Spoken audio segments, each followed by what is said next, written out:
working for Tai was great. It was a great experience. Learned a lot. It's got to go through all their courses, a few of their online events and different stuff. Some of the times I actually got to talk to their investors and everything, which was really fun, getting to hear all those. Because I started working there when they started buying all the companies like, Pier 1, Dress Bar, and all those things. It's cool seeing that. And a few of my friends are still working there.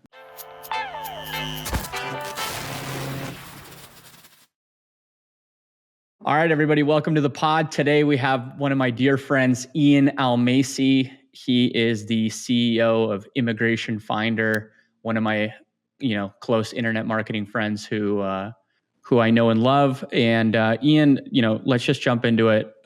We chatted a little bit before the pod started. Why don't you give like a 30-second background on what you're doing currently, and then we'll kind of work our way back up from the beginning. Yeah. Well, what I'm doing currently, we have a service. Well, I have a service and a company that works with immigration lawyers. We help them automate the processes and different things, which was a niche I never really thought I'd be in. I originally started a marketing company and I realized that most companies were struggling more with actually having systems in their company and sales processes. And that's why they weren't making as much money as they wanted most of the time, as opposed to, just marketing and getting more inquiries. So that's kind of the direction the business took. And here we are. So you've pretty much always had an agency, right? To some extent. I started at, I think we got licensed in 2017 and we've, reincorporated different places, but the original rendition of the business was August 2017. Then February 2018, I went all in and, initially quit my job the first time before crashing and burning and, getting a remote sales gig. And that's while still rebuilding the company. And then that's kind of what led into today. Okay, we're going to get into that remote sales gig in a bit and who that was involved with, because that's a very special name that we all know. But why did you went to college, right? I forget where you went. I did not go to college. You did not? I took an EMT course for 3 months. And other than that, I've never been to a university or community college or anything. Oh, man, you're lucky. I started working. I got into the fishing industry and started going on backpacking trips. And it was just like, hey, I got to find out how to make money and be abroad, or wherever I wanted to be, even if I didn't want to be abroad. And, obviously realized, the trades and other things, just going to Alaska and working, as fun as it wasn't going to lead to the sustainability and lifestyle I was really looking for, which is why I own the business I have now, is because it gives me a few more options location wise and who I can hire and who I get to work with and the clients I get to work with too. We're not limited to one region. So bridge the gap between being 18 and graduating high school and your first foray into an agency or into this, like, let's say the internet marketing world, which sales is tangential to, right? Selling info products. Absolutely. No, because that's a lot of what our company does. We help monetize online marketing, which is actually a large market for that's somewhat untapped. And there are a lot of other software companies getting into this, and it's, I'm into this.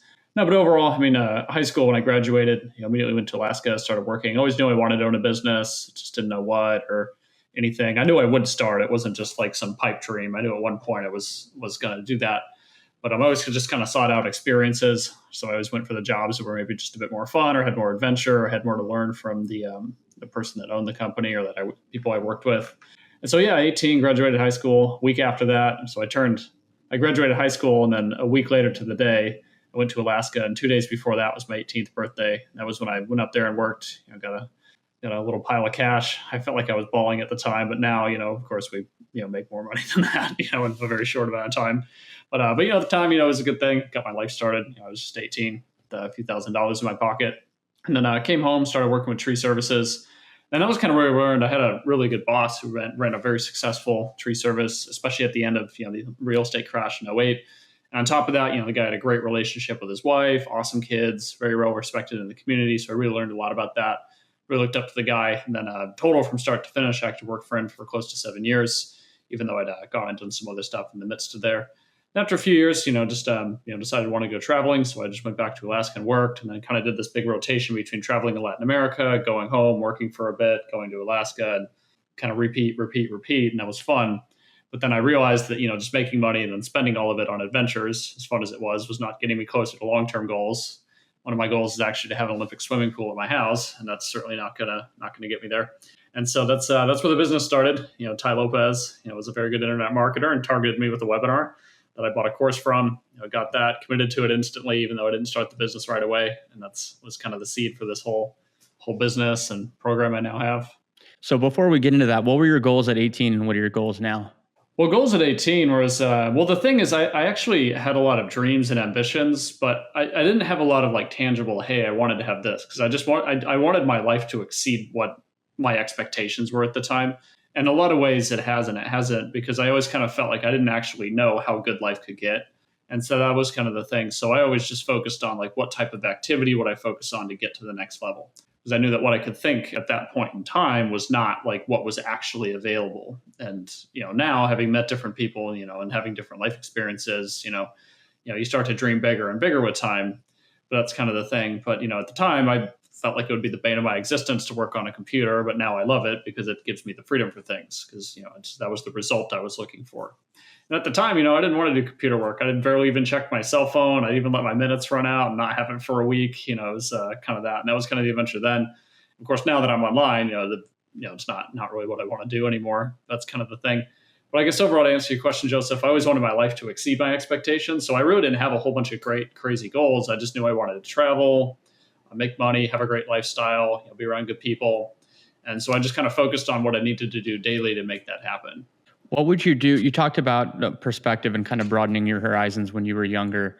I had the exact same conversation, I think a couple of days ago, on the same subject of how when you graduate university or high school, whatever, you're looking through life through a straw, right? And then the older you get, it turns into like a toilet paper tube. And then, as time goes on, you see more stuff, you meet more people, that kind of scope widens. What would you say to people that are younger and don't necessarily have a clear path figured out? What would you say to them not to necessarily find that path, but how can they broaden their horizons more quickly to get to that next step? Well, when you don't have all the answers, just move anyway. I mean, that's kind of one of the things. I mean, you're going to have to take action on something. But overall, I would just put yourself in situations or experiences. And this is not an excuse to do dumb things, by the way. There are things that you just know you shouldn't do. And you shouldn't do those things. And maybe you do them anyways. But kind of the purpose is like, normally if there's some type of like, tension mentally around doing something, there might be a reason for that. I mean, Jeff Bezos actually debated about staying at his corporate job or starting Amazon. And the decision he made was like, well, which story would I rather tell when I was 80? Like, even if I failed in this business, would it be better that I just failed and, did this versus, just staying at the corporate job where it was safe? And, I think he made the right decision for himself. But what if he did fail? And that happens a lot. Businesses go under, all that different stuff happens. But, it's like my high school math teacher, one of them actually had it on his wall, like in the debris of our despair is born our character. That was kind of what happened with me is, the first rendition of the company crashed and burned. And that's where we built up a lot of the procedures about like, sales and other things. When we actually rebuilt it, it came back stronger because we actually knew more how to structure things. We learned a lot from it. And I didn't, it was, I knew it wasn't permanent either. Obviously, like, all sorts of things happen.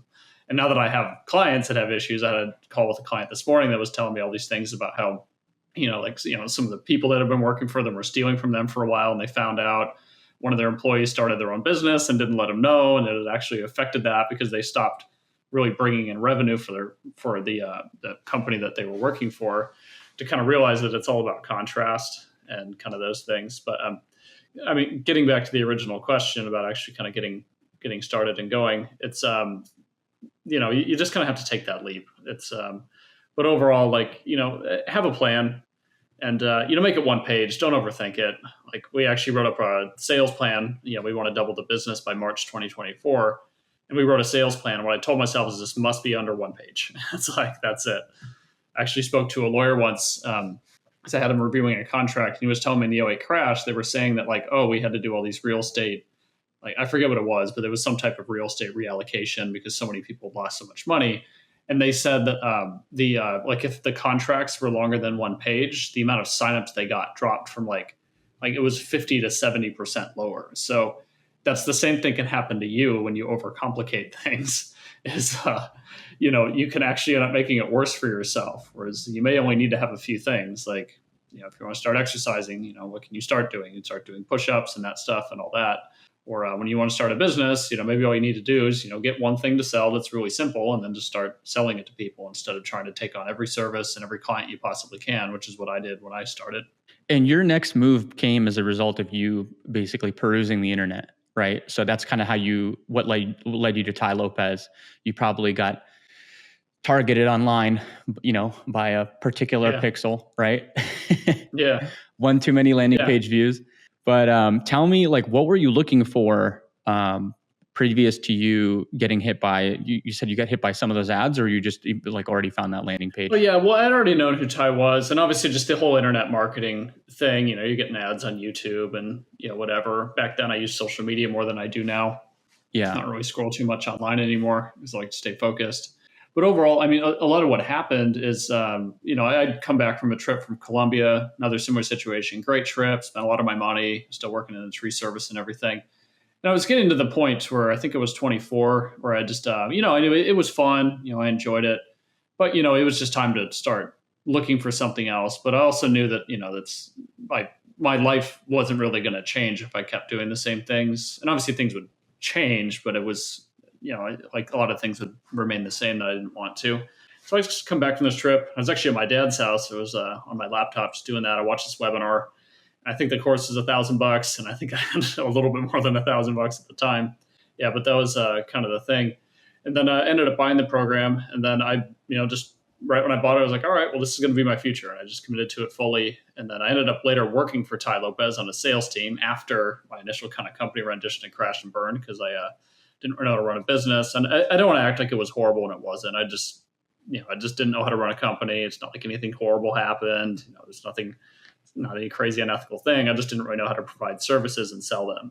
And that's, and I'd owned a dive instructing business prior. So I kind of thought I knew a bit more about that, but that's a very easy, soft sell. People are just, as a weekend vacation. It's not the same as, B2B services where, you're contacting someone that's getting hit up 50 or 100 times a day. And, even if it's not that much, it's quite a bit. And even now, I get 10, 20 people reaching out to me a day sometimes, like wanting to sell things.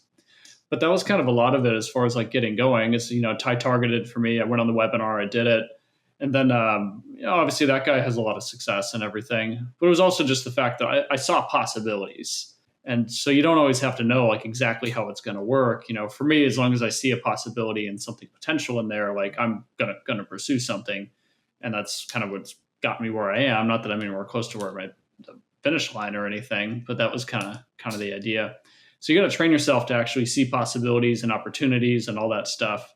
And then like getting back to the story, how we met, like we met at a chatbot AI meetup, and that's, we just had marketing questions, and that was kind of it. So there was possibilities in knowing this person. There's possibilities in buying an online course. There's possibilities in, whatever it is you happen to be working on. You just got to train yourself to look for the things that are going to reach a result. And you don't have to have a crazy dream either. I think there's all this stuff about dreaming big.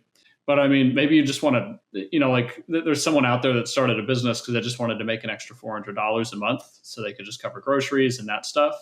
And that business is now like a multi-million-dollar enterprise, which is a side project for them. And so you hear some of these stories, and it's just amazing what people go through to get where they are. But also it's just start where you're at, let's you just, looking in the mirror is the best place to look. Ask yourself some difficult questions, and then, get consistent too. Just commit to something, even if it's the smallest thing, because small effort compounds.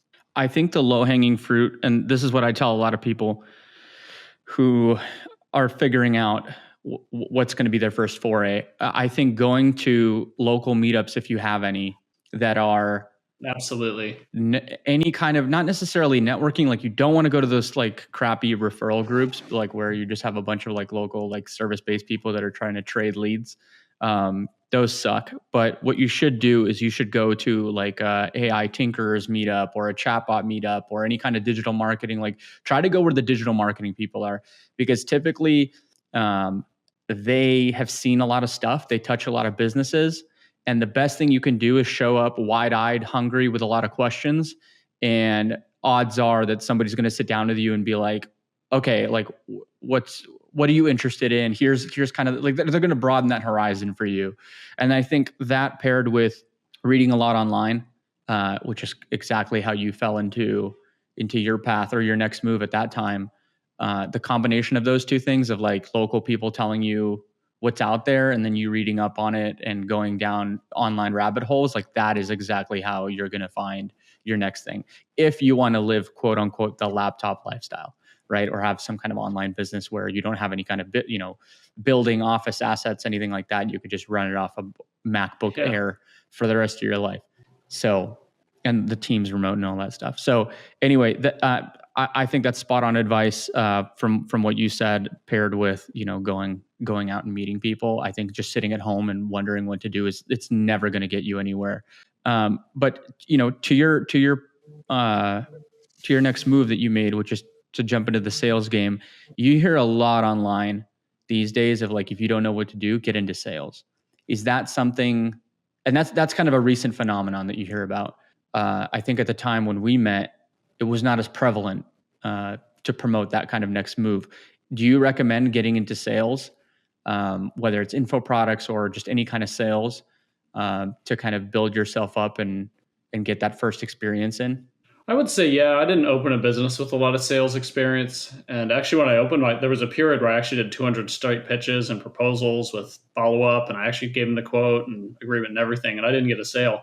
So that was kind of the doldrums. And then, so I would say, yeah, you definitely want to get into sales. But realize, you're in sales anyways, is kind of the thing. And sales is a lot simpler than it is. It's just like, it's almost when you're on the spot, you're confused about it. But at some point you've talked to somebody about ordering something off the menu or something like that, or you had to ask somebody for help and maybe they didn't want to, and you had to maybe convince them a little bit. And that's was kind of the thing. But really, for the most part, sales doesn't have to be complex, and you really should get into it, because also the thing is, like when you own a service-based business or you're selling something for yourself, there's a lot of committed follow through with it, which is a good thing. Obviously you got to do that, you got to do the work and everything. When you sell for someone else, you don't always have to be the one that's responsible for those continuing steps. So you can sell insurance for an insurance brokerage, but maybe you're not like the actual insurance person. So like you don't have to actually be the one that follows through on all of it. So you can really focus on building up that singular skill set, and you can see how an existing business operates is kind of the thing. And that's the thing. Like even in sales, very few people actually perform it at a high level because they don't really train. They don't do that. It's a field that will actually hire a lot of people. You don't really need a lot of experience because they see that numbers talk for themselves is kind of the thing. So yeah, I definitely say get into sales, but realize that it's like, it doesn't have to be scary is kind of the thing. Most of the people that are afraid of getting into sales, it's really just a fear of rejection. So it might be time to kind of look at, why are you afraid of rejection, and ask yourself that question as opposed to, I'm not very good at sales. Is kind of the thing. So I definitely say, yeah, get into sales, but also, don't let these decisions stop you from doing something you want to do.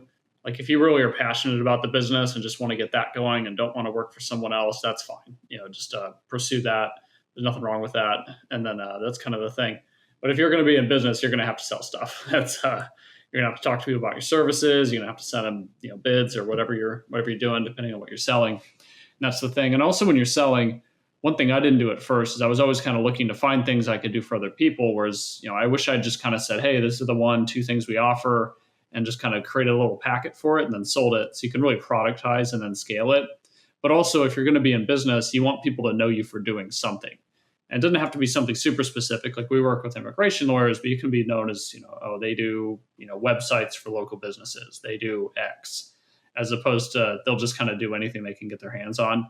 And that's, and I don't want to say both can't work, but the centered one is a bit more scalable, and you're also going to be a bit more sane, but also it's much easier for people to refer for you. So the other people can be out there selling your services to say that, hey, this company helps immigration lawyers build sales processes. So, okay, well, that's very specific. I'm an immigration lawyer that needs a sales process, as opposed to, they help you set up things in your business. You see how different that sounds. So the more specific you are, the more specific other people can get when they refer you and talk to other people about your services. Dude, what was it like working for Tai? Was it Tai all Lopez? Neat and organized, or was it kind of chaos? Oh, well, it was, I had a remote job working for Tai, so I was selling at home. His systems definitely built out. That was kind of when I realized what a business at scale can do, which is kind of good. And then one nice thing about it too is, it's an international business. So I was up at 2 a.m. sometimes, like calling Australians or people on the other side of the earth selling things, which was a lot of fun.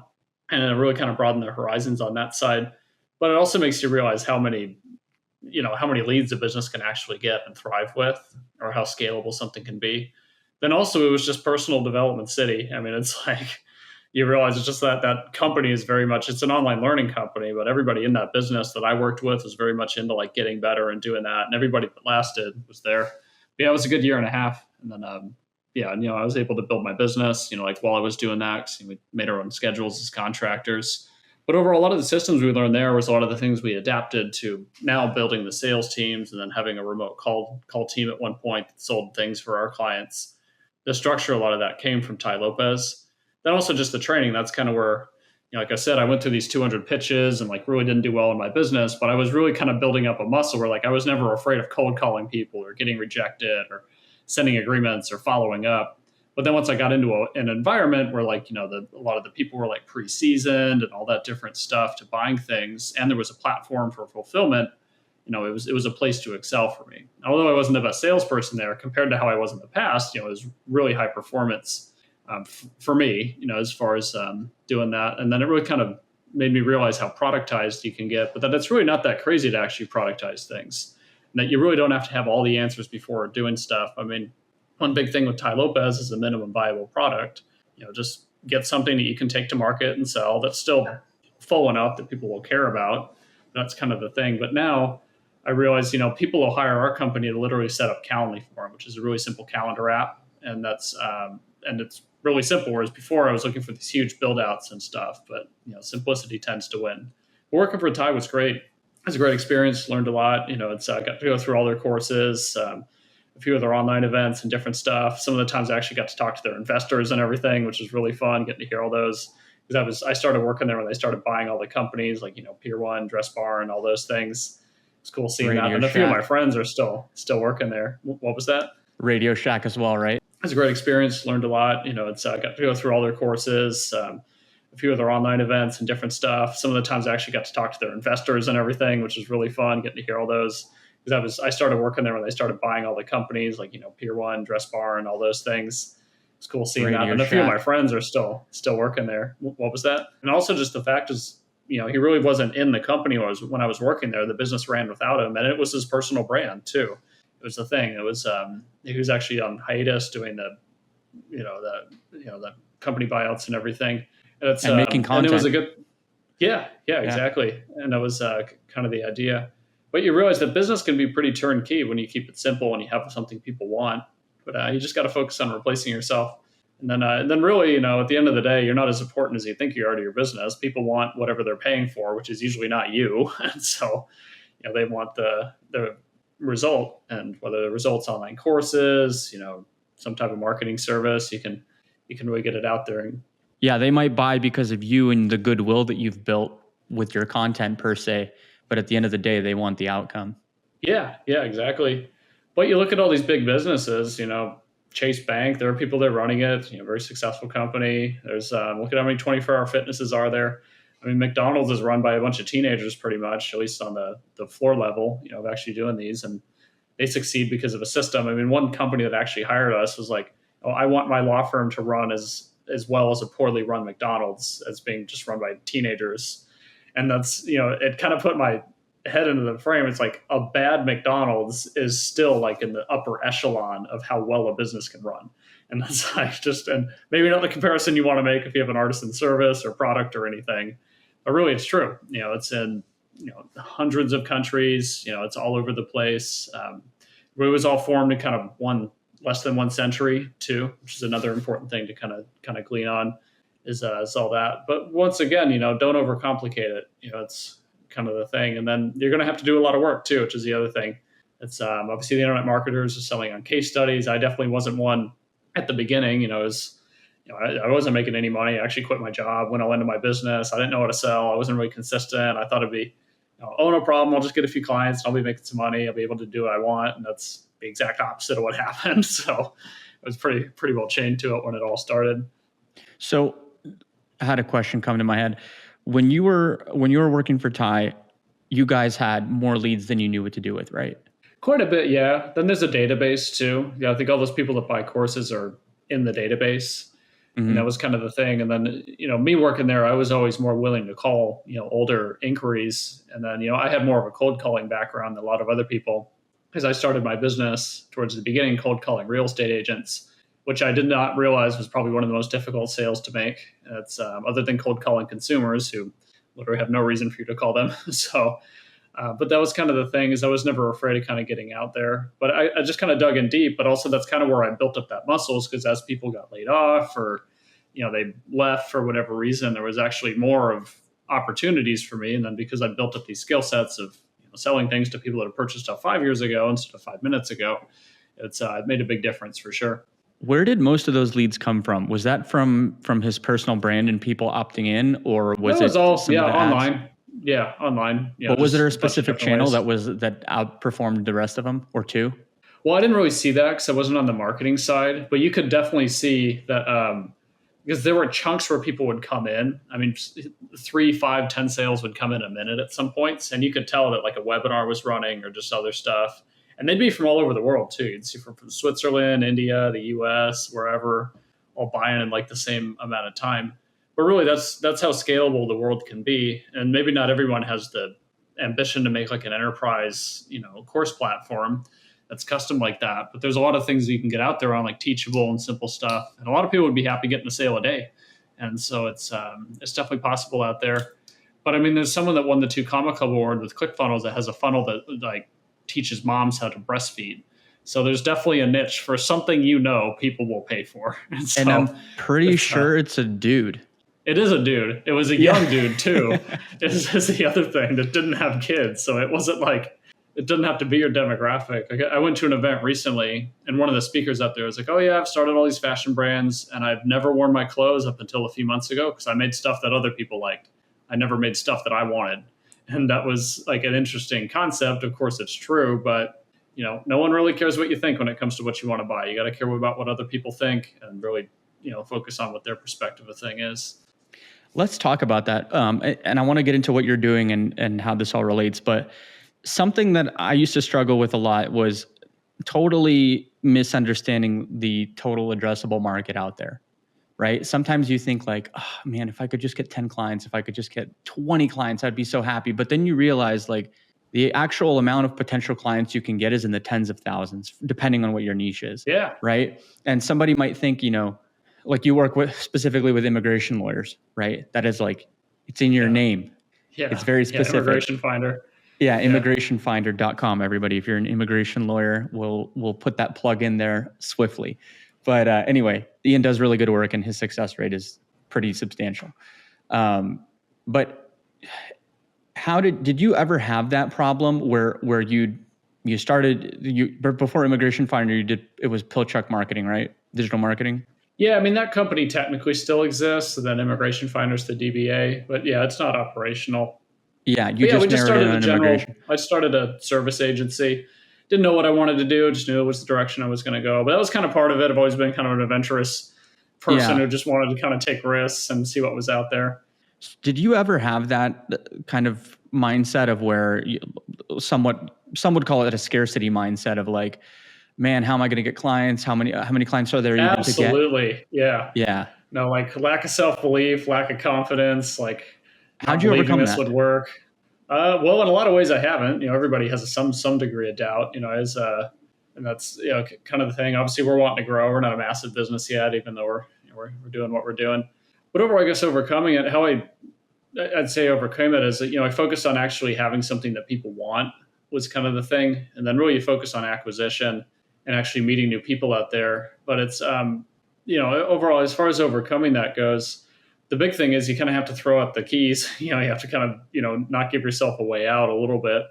But I guess overall, one of the issues I had was, I looked for opportunities, but I also, it wasn't that I necessarily needed more, maybe you needed to go deeper into one thing. So it's like maybe you have 100 prospects and, whether or not that every one of those is going to hire you, but like how far can that relationship go with those 100 people is kind of the thing. Because most people are going to quit so early before they get that. But, succeeding in a business or anything is kind of like drilling for oil. You just have to go until you get there. And that doesn't mean, you need to know when to quit at some point. But obviously I knew that people needed marketing services. They needed sales. They needed this, they needed systems and other things. So obviously the need was there. I just didn't have the solution for it. But as far as getting out of that whole scarcity mindset, is you have to actually kind of live abundantly, tell yourself things, but you really just got to believe. You got to believe it can work. Not in like a pie in the sky kind of way. You got to be working every day. Obviously, it's not enough to just kind of believe that you can make some money. You got to actually do things that are going to bring it in. That's kind of the thing. But obviously, find your 2-3 things to focus on. Really good book's The One Thing by Gary Keller you can read. And that's it really kind of paints that out about how, focusing on fewer things gets you more results and kind of all that. And then overall, actually listen to people that have been there and done that. I had and have like some really great mentors, and I didn't listen to them at points where that kind of backfired.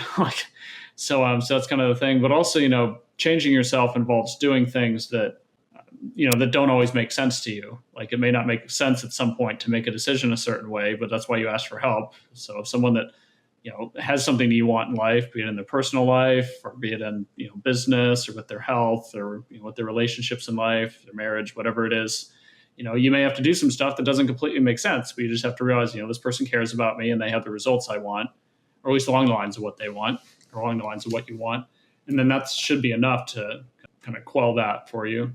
And there's probably 2 reasons why one might not feel comfortable with that. You said it might feel weird or it might not make sense. It's probably because you either A, have a limiting belief that you need to overcome, or B, you just don't have the skills or the ability to make that thing happen, right? Sometimes things don't make sense. Like, why would you put this little piece of creative in the ad? Why would you run it that way? Why would you put this, testimonial here in the funnel? It's like, well, you just don't understand the logic behind why you would do that yet. And sometimes if you're having issues making decisions, it's because you don't have any data and you don't know your numbers. So that's kind of it. Or you're listening to people that, don't have the same vision. But I mean, when you really know the numbers of your business, like one thing I wish I'd gotten on top of was the accounting for the company, which of course we're very on top of now.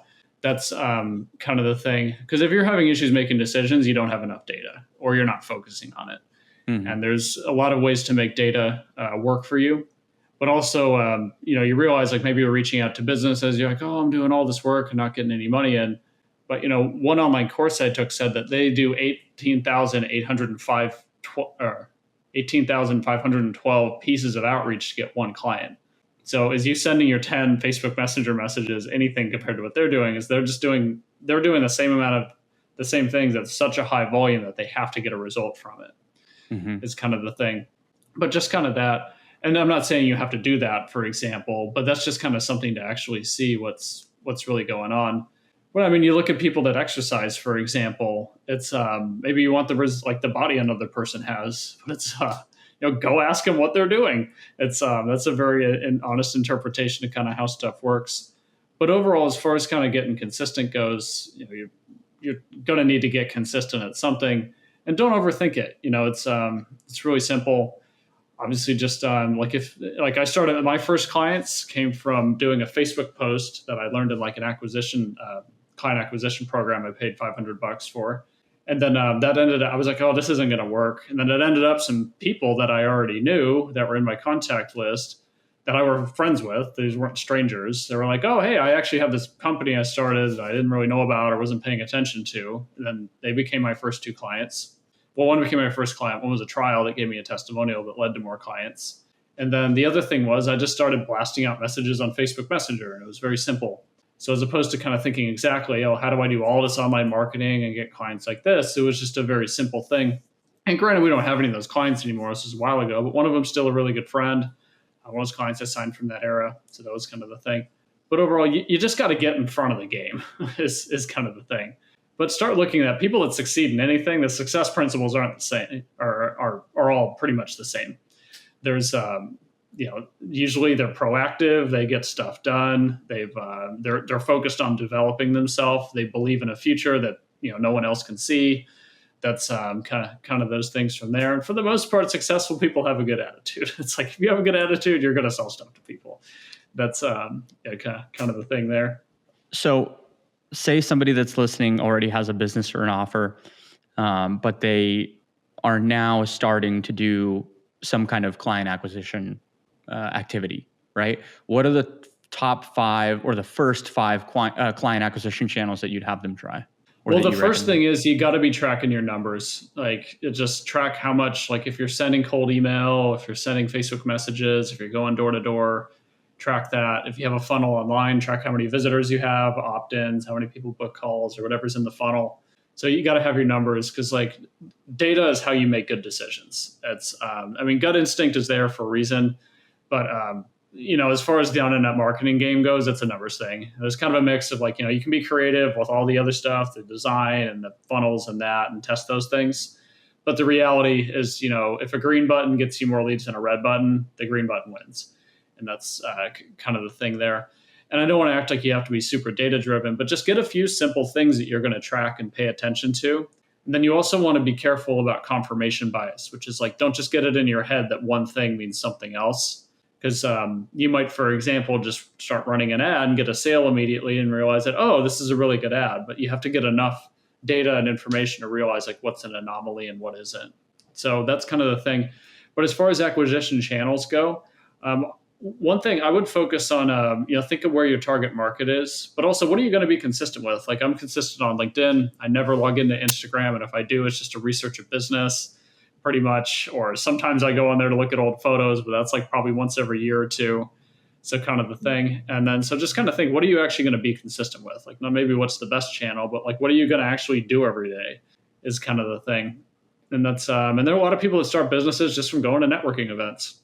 That's, something you're able to get done from there. So, but as far as acquisition channels go, I would just go, do an audit of like which channel is going to have your ideal prospect on it. Like lately, we started running Facebook ads, and after talking to some of the media buyers, it's actually like, even though more immigration lawyers would be on LinkedIn, you'd think a lot of them are more active on Facebook when they're just kind of wanting to play around on the internet. And both can work. We post a lot on LinkedIn and we run our Facebook ads, but that's kind of the thing there. But just focus on where people already are. But just remember, you're really just drilling for oil. You got to kind of think about how far can this go? How deep can it go? The internet's more or less infinite. So that's something to focus on. But if someone has like an initial offer they got to go for the low hanging fruit, post on your own Facebook profile. You might have a few hundred people or a few thousand people on there you're already connected with. Just get it in front of as many people as possible. Then really, if you want to start your business, start a referral program immediately. It's like enlist your network, get all that. It can be a bit more scary to like ask your personal friends or people just to do that because they might reject you. And that's a bit more long-standing than just, someone that owns a restaurant saying no to you for, a video service, for example. But realistically, a lot of people want to help you. And then, a lot of the help you need is already around you too. It's kind of the thing. Because you might not realize that, a family friend you had or that person you went to high school actually has, maybe a dad that owns a business or, maybe someone has a personal brand you don't know about and they have 50,000 people on an email list that they can send your stuff out to. And that's, kind of the thing. So use your power base. That's definitely a good thing. And also it's a good way to get in touch with other people around you because, they might have similar goals too. You might be able to inspire them and they can start doing something. And then, so start that referral partnership, look for the, where your potential clients are going to be anyways. Then also the thing you got to ask yourself too, is do I actually have something that people want? Because if people really aren't buying something, there's a possibility that's not actually satisfying a need for them, or it's not satisfying a need for them in the way that they're imagining it. Or it's not solving the problem that they're imagining that they have, even though it's something that would benefit them. So this is exactly what my follow-up question was going to be. Let's say that you have a potential MVP. It's not necessarily validated, right? And for everybody listening, minimum viable product, it means like the minimum amount of product or service that you need to get as close to a desired outcome as you can. So say you have no social, you have no friends, and you have $500 a month in budget. What are you doing? Well, overall, it's somewhat depend on the offer a little bit. But what I would do is just, how do I get that in front of as many people as possible for free? Because also think of it like this. Companies pay for customer data. They pay to conduct surveys. They pay to do this.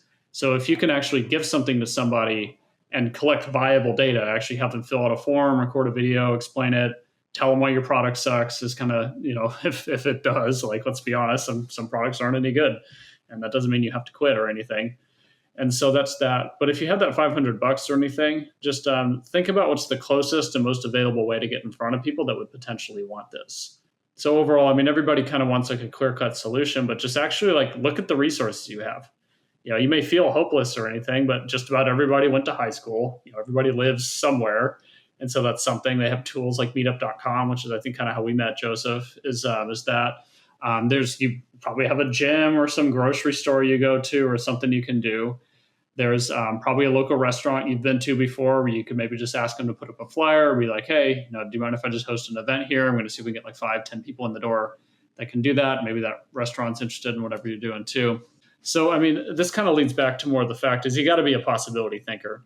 You just got to start thinking about like, how do I get this to work? How do I get this to work? How do I get this to work? How do I get this to work? Instead of just kind of crawling into a wall, because everybody has resources. Like if you're in a first world country, you have resources. All right. If you have a cell phone, you have resources. It's kind of that. And if you truly don't have like social media or anything, people survived like that for millennia. So I think you'll be totally fine. But, just start getting in front of people. But if you really feel helpless with kind of your thing, there's likely a chance you're afraid of getting rejected. And that's kind of just something you got to look at and, think about.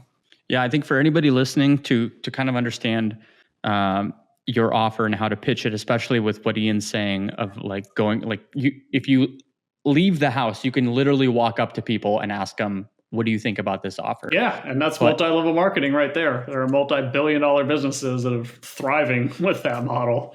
Yeah, exactly. And I think it's really important for everybody to understand the value equation, which is, you can get this desired outcome, dream outcome, I think is how Alex calls it, right? With this perceived likelihood of achievement, which basically means I can get you 10 leads a month with your to your business with a 95% success rate in this amount of time. He calls it time delay, and then you don't have to do anything at all, or you put up this much money for ad spend, which is the level of effort or sacrifice on their part. If you can read that book, which I think is like $1, right? And understand what that value equation is, I think you'll be much better off doing what Ian's telling you, and actually any kind of outreach of just understanding what the heck you're offering in the first place, right? What are you doing? How likely is it to work based on your tests? How long does it take to see a result? And what does the person that is hiring you or paying you have to do to get that outcome? Do they have to do 50 push-ups to get 20 leads, or do they have to pay this amount or wait this amount of time? Understanding that, I think, is super important. How do you feel about making content and doing cold email? I feel like those two are the cheapest. Oh yeah, most cost-effective. Content's great. It's the social media networks are more or less wide open. There's very few rules on there that you can actually break. There are, but it's like, if you're selling a course on how to make muffins, like it's very low likelihood you're going to run into issues. And if you do, you can contest a lot of this stuff. Yeah, make as much content as you can, and that's and actually get it out to people. Be consistent. What happens with us is we make a lot of content, and we really don't get a lot of leads from it. What happens is when people look us up, they're like, "Oh, this guy's been consistent making videos for 4 years." And not that we get a ton of views or any of that. I recently did a trade show, and people actually walked up to me and were like, "Oh, I'd seen your videos. I get your emails, and I didn't know who they were." And then, of course, I was happy to get to know them. I'm glad they're seeing me online. But that's one of the things there. Then realistically, like if you're in the internet space, you have the internet. So that's a resource in and of itself. But also, you don't have to make, personal content either. You can make, simple posts that just say, text, like is kind of the thing. Like Alex Hormozy, I think you just alluded to, his first ad was nothing but text. There was no video, no graphic or anything. And it was just that. And I just read his book as well. It's kind of one of those things in there. But overall, it just kind of comes down to the fact you got to be consistent and in front of the game. But the other thing is, use these channels and everything, but realize that, people want to see stuff on there. They're going on there to be entertained. They're going on there to do that. If you actually want to sell something, there's someone out there that wants that, even if they might not even know they want it. So it's kind of thing. I didn't know I wanted to be in, this whole internet game. I saw a chance to, build a lifestyle. This is a bridge to getting what I wanted, just kind of the thing. And now I have a passion for it because it gets me the results I want. But overall, as far as actually doing that, definitely, post online. The cold email is great because you also don't need to hire. You can hire these platforms for it. I actually had a few cold email consultations the last few days, but there's nothing stopping you from just going and emailing people. Like, email accounts are free and you can go on and do that. And that's a lot of what I wished I did is, just more manual outreach when I started. You can email people. And just remember, though, people need a certain amount of exposure before actually like taking something seriously. So, keep reaching out to people. It's not a bad thing. It's okay to go until you get a hard yes, hard no. It's, some of those things. I went about 200 straight pitches and presentations and this was actually with quoting them, following up with them without making a sale. I wish I tracked the exact number, but it was actually up there with that. And that was kind of the thing. But, just realize that, it's okay to be new. Like if you're watching this and you're actually kind of thinking through that, like it's okay to be a new business owner. There's nothing wrong with saying, hey, I just opened a company. We're looking to get new clients. Are you open to talking about that? That's most people that you actually want to work with. When you first start, you're just trying to work with anybody and all that. But most people that are actually going to work with you, they're going to be happy to just kind of talk to someone that's genuine. And if you're just out there like, oh, I just started this new company. I don't have any new clients yet. I'm really excited to get started. Because a lot of these business owners that are bigger, they've hired bigger consulting companies or even if they're not huge, I've hired tons of people to help me with stuff. Just that can be kind of a breath of fresh air. And then it's, you're working with someone that's just enthusiastic, that loves doing it. They're giving someone a new shot. And a lot of the times, if they can not hire an employee for it, pay that employee, whatever, $60,000 a year and pay like a retainer for it that's smaller can be a better solution for them. But overall, just focus on providing value in that. But to the question, cold email, great channel. Every business owner uses it just about. If they don't, they're kind of an outlier. There's enough people out there that use email that you can get into. And then content's a great sales aid because when you start talking to people, you can be like, hey, I have a video on that. I have a blog on that. I'll send it over to you. So it makes you very credible. And also when you start posting content, you don't know who you're going to end up connecting with online. Other people in the space might DM you or get a hold of you in some way. And that's a good thing to focus on. Yeah. And for anybody out there who is thinking cold email is just randomly emailing people from your personal Gmail, it's not. I highly recommend you warm up your email domain and buy secondary sending domains. Yeah. If you don't know what those are, please look it up. I like instantly.ai. Shout out to Raul. I would love to interview you, the founder. And great platform. So when you started making content, like I see your videos online all the time on LinkedIn, especially. You're just walking around San Diego, is it? Yeah, that's where I'm living now. Yeah, and you go on these, walks and you talk. How has your content changed from when you started? What do you focus on talking about in your content these days? Well, I'd say a lot of it hasn't changed because how I initially started with a lot of those videos walking around was, they were just questions I had on sales calls that I just wrote down and record the answers to, which I still do the same thing. And then, of course, now we have a little bit bigger of a client base. So some of the stuff we have kind of more stories to pull from.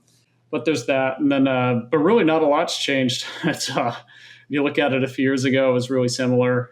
Actually, what I did is I used to record these videos and I would just send them to this Philippine VA company I worked with and have them write blog articles on it. And that was what got posted on the website. And that was, you don't really have to even do that. Like I've written very few blogs myself. So over the years, or I record a how-to video and one of my assistants, and we now have employees that do this stuff, is they take it over and then go through those. But that's really what you kind of have to remember is that it doesn't have to be complex. But that was literally just when I was working for Tai Lopez, I was just thinking, all right, well, I might as well record some videos while I'm walking around. And it became a pastime. It just became kind of a thing. It doesn't have to be like that either. You can sit down, record them in front of that. But once again, just get consistent at something. And then, for the most part, though, you're so I actually have a client. They have about 10 million followers online. And when they started with me, they had 0. And I remember them talking to me like, oh, what if people see our content and think X, X, X, X, and X and see this and hear all these stories about us? I'm like, well, if anyone watches that much of your content, they're a really big fan. They ended up getting on TikTok. And then granted, they're not a client anymore, but they posted on TikTok and that really exploded. And now they have 10 million followers. And they've had over 1 billion views and everything. And that all just came from consistency and posting and all that. But it's ridiculous to think that for the most part, if people don't want to watch the content, they're just going to keep scrolling. That's really all that's going to happen. I mean, think about how you interact on Facebook. You see it, maybe it doesn't catch your attention for 5 seconds or 10 seconds or however long you're on there, and then you just scroll past it and it's fine. Yeah. And so that's kind of the thing. But if it brings you value, the odds that you're going to do business with them versus the next guy who just has blog articles is just astronomically high. And this will probably help you out. Next time you're transcribing one of your videos into a blog, what you can do is you can actually upload it to Dropbox, and then you can hit the transcript button, and then it'll automatically transcribe it, and then you throw it into ChatGPT or whatever your software that you're using. Maybe you handwrite it, And then you'll literally have like a 99% accurate transcript of the video right there. Yeah, and there you go. And that's all the stuff I didn't figure out when I started. And that's kind of why you need to get exposed to this stuff. But I mean, at the end of the day, the result's the same. Yeah. Well, I mean, the other thing though, I remember watching a presentation from a good friend, Mike Crouch, once, where and we were talking about automation tools. I was in his mastermind. That's where I met him. I went to Ty's house. I was in his mastermind. But anyways, he's on there saying that like, oh, when internet marketing started, you used to have to code all this stuff and make all the pages, and then you had to like custom make the server for the text marketing. And now we have a tool that just links like, oh, form fills out, go to Zapier, or another tool, then it just sends a text.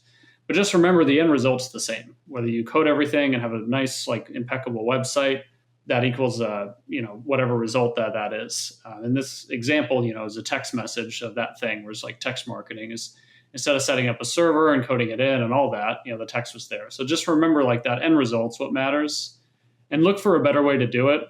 But speed to market matters. You have to get you just have to get used to moving fast. And that doesn't mean you want to be sloppy necessarily. Obviously, there are some industries where being sloppy can cost you a lot, like the lawyers we work with. If you're a sloppy lawyer, you can get a lot of trouble for it. And that doesn't mean you necessarily want to cut corners or anything, but just get stuff out there. It's like that thing, like on Dropbox and the Chat GPT. That's amazing. Those are really good things you can get out there with. But what's actually going to get that blog posted? What's going to get that letter written? What's going to get those messages sent? Because that's kind of like I said at the beginning earlier, when you don't have all the answers, just move anyway. I had a Filipino VA and I had videos. So that was how it went. And that was, and like you said earlier, man, like volume. You think one video, 5 videos, 10 videos is going to do it? No, you need to be making consistent content. Yeah, absolutely. Then other things, you can ask people to interview you. Obviously, Joseph and I are on here. There are tons of people that are willing to do this.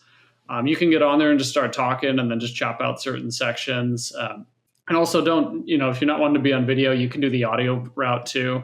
That's a few other things there. There's AI out there that's very inexpensive that you can just literally write up what you want it to say, and then it'll just pull that stuff out for you. So 11 you're not labs. limited. It's like if you're limited, you're not thinking in terms of possibilities. Yeah.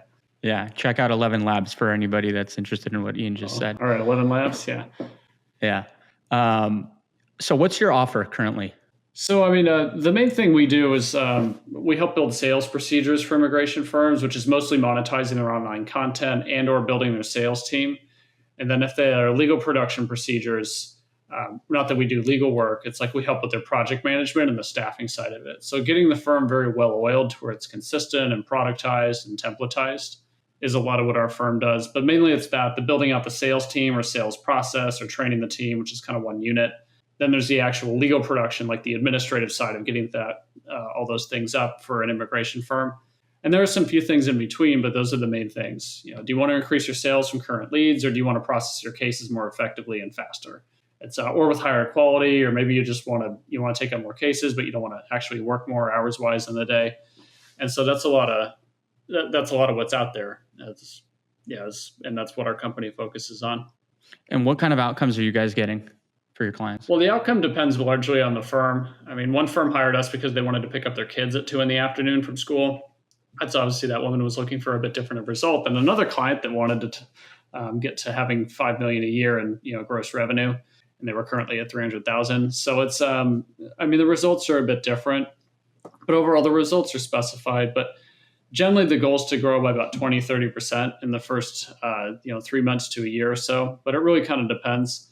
Because a lot of where the business has gone is actually doing more productivity-based things, which isn't as tangible, but it's getting to the point to where the workers are not swamped is kind of the idea, and that you can actually retain people and not be stressed out with a lot of different things going on. And do you guys use a lot of automation for that? Yeah, that's a lot of what it is, automating software processes. So anything that can reduce data entry. So if you really want to systematize a company, look for the things that stress everyone out, that are very repetitive, and how to automate those, because those are the things that everybody's going to agree on can get better. And for the lawyers out there, hopefully there's going to be one listening. For the ones that are skeptical about these changes, for the ones that are still writing with a typewriter, I'm just kidding.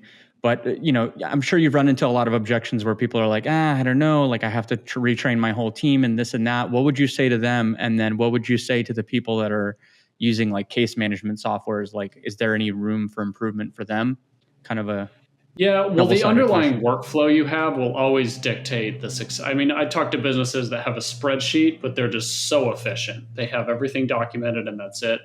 And then I talk to firms that have all the bells and whistles and all the software that's not even being used. And so it's looks can definitely be deceiving. I also talk to companies that maybe have 80 staff and they don't have any automation whatsoever, but they're doing a good job getting clients and working on those things. So, but I guess overall, what I would say to most of those people is, actually, start small. I mean, obviously, if you're a lawyer, you're a finished product thinker. You're thinking about this 800-page application that must be perfectly finished and shipped off. But you can just start thinking that, okay, well, is there a better way to just collect documents from people? We spend a lot of time doing that. It's that, because a lot of it's going to be gradual improvements of kind of tweaking, changing, and then seeing what the result is, and then improving on top of that. And it can be something as simple as putting email templates in place. Or getting a booking software to book your meetings instead of having to, do it all manually. It's kind of those. But also realize that it's a third, a third, a third. Generally, a third of people aren't going to want to do something. A third are going to be neutral, and a third are going to, take action and do it. We're really focused on something that's going to benefit everyone. But also, change is difficult. Obviously, if you're running a company and you want it to change, you need to change too. So you can't just turn off the switch immediately. Kind of those things, kind of like when you do CPR on someone and they might die, the person actually might be still doing agonal breaths because their body's so used to contracting, even though their heart stopped and it's over. And so hopefully no one dies, in their business. But the point is it's going to take a bit to actually make that transition. And do you foresee yourself running this agency for more than 5 more years? You're how old now?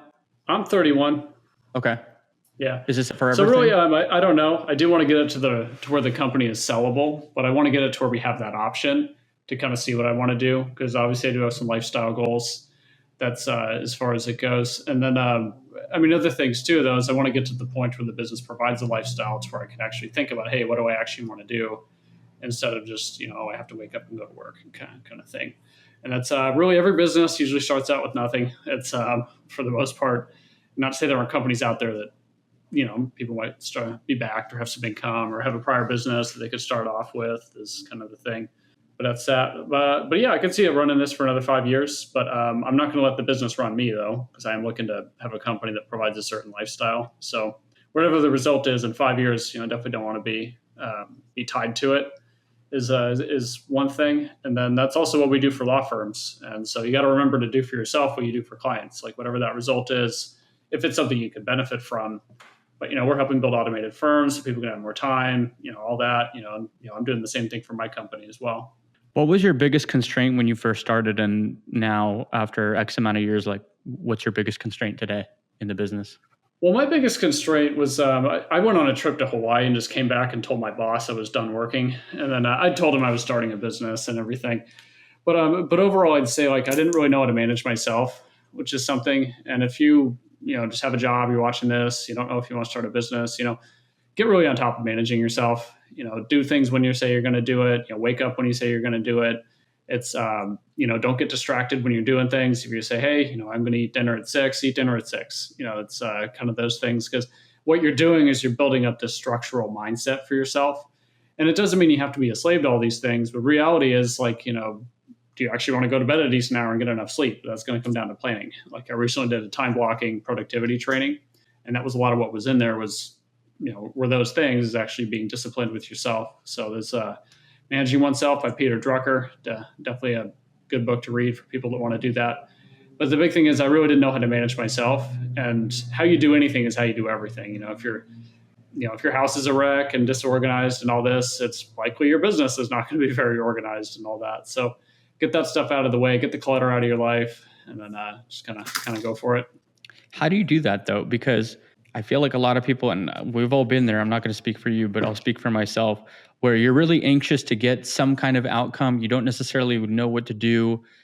There's things that are in disarray. There's a lot of steps that you need to take. Like you need to build a website, you need to set up the payments, Stripe, this and that. So how do you start managing your life? Well, start by giving yourself a deadline. Like when I worked for Tai, one of the lines in his courses is like, you need to be zero to launch in 2 weeks. Because realistically, like if you like don't have an operational business yet, there's no reason you can't be up and running very quickly.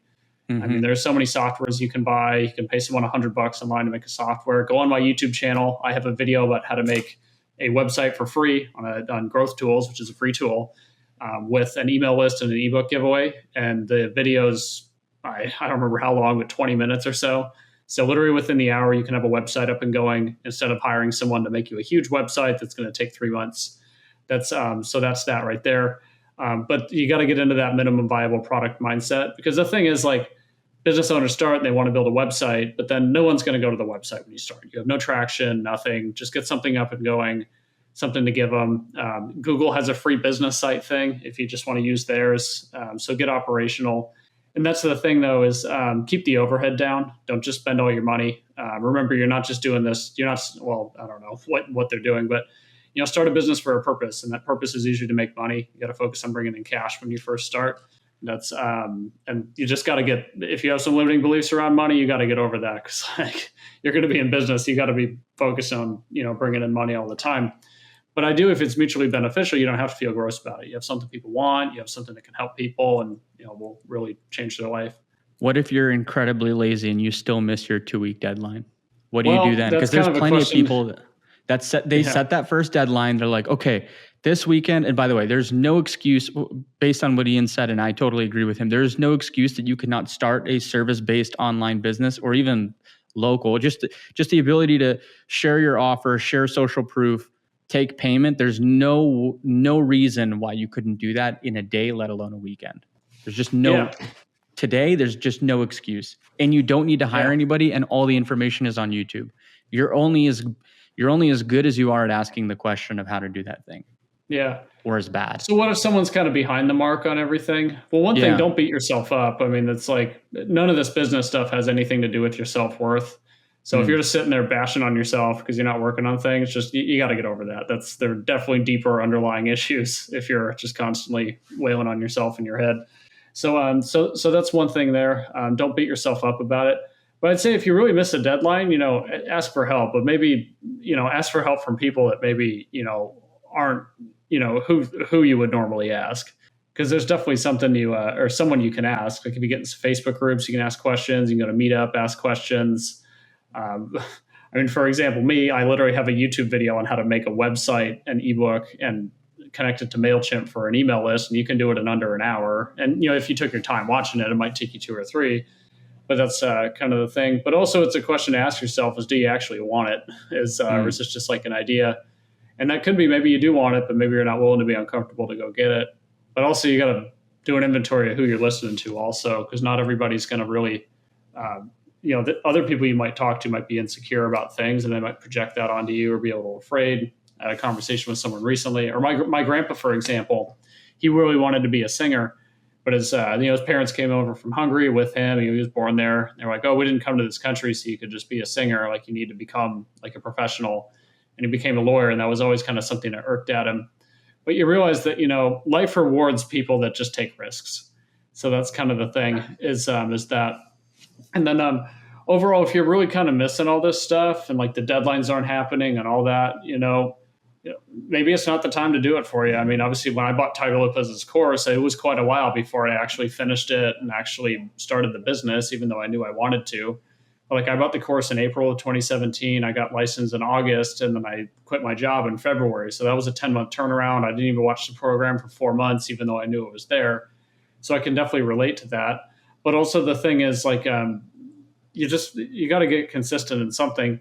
But that's kind of why you need to get in front of other people. Like maybe you don't actually believe that this can work, but I mean, you go to an event with Joseph and I, we're literally making money on the internet. It's like, and we're not rich, we're not that far away from whoever, or I don't know if you're rich or not, Joseph, but it's like, we're not so far beyond that it's like hard to believe. And for the most part, like it might not seem attainable, but most people on here would be happy making 10, 20K a month online. And that's a great goal when you first start off. Highly achievable.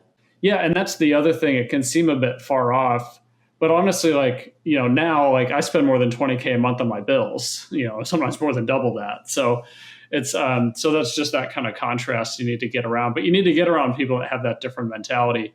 Because honestly, like you go to some of these events where people are doing a few million a year, they're bringing the same stuff up. They're like, oh, our content's not working. I'm kind of scared the work won't work. I'm scared our next product isn't going to make us any money. And then you go talk to people that have no clients and no money, and they're saying the same stuff. Oh, I don't know if this is going to work. Will anyone actually want to buy this? Like, I don't know if I'm going to be able to actually fulfill on these things. And so really, like, the fear isn't going to go away. It's just the thing is, like, when you're in a new situation or that, you're looking from the outside in with a lot of other people. But, you might see a person that's just at a networking event, but they might be having a nervous breakdown. They might be dealing with a lawsuit in their business. I had a call with a client this morning that was, they found out one of their clients was stealing, or one of their employees was stealing from them, and they had to go to court for it and everything. And this is, and if you go look at their online brand, it just seems like everything's fine. Like that's just kind of it. Everything's there. It's all posting. All the clients are coming in and whatnot. But it's, you never really know what's going on beneath the surface. But you got to realize that it's, if you want to be part of the 2%, you're going to have to do other stuff. Most people aren't going to start a business or get uncomfortable or take a risk like that. And so you just have to realize that you're not going to be part of a normal group of people. You're going to be part of a different group of people. You're going to be weird because you want to be part of, 1-2% of the population. And that's going to involve different activities. And, now I really don't like even talk to a lot of people that have jobs. Not that I don't want to. It's just like I just tend to attract people like that because I probably am a little off-putting to people like that because I want to talk about numbers and business and other things. That's kind of where my head's at now. So a few more questions and then we'll wrap. Who do you talk to? Who keeps you accountable? Talk about, after so many years in business, who do you surround yourself with, and what kind of conversations are you having? Well, overall, you got to build a good relationship with yourself. I mean, that's really important. It's, you got to get on top of negative self-talk. If you have a bunch of negative habits, get on top of that. It's, you're the one holding you back. But obviously that needs to maybe start with something a bit more external is kind of the thing.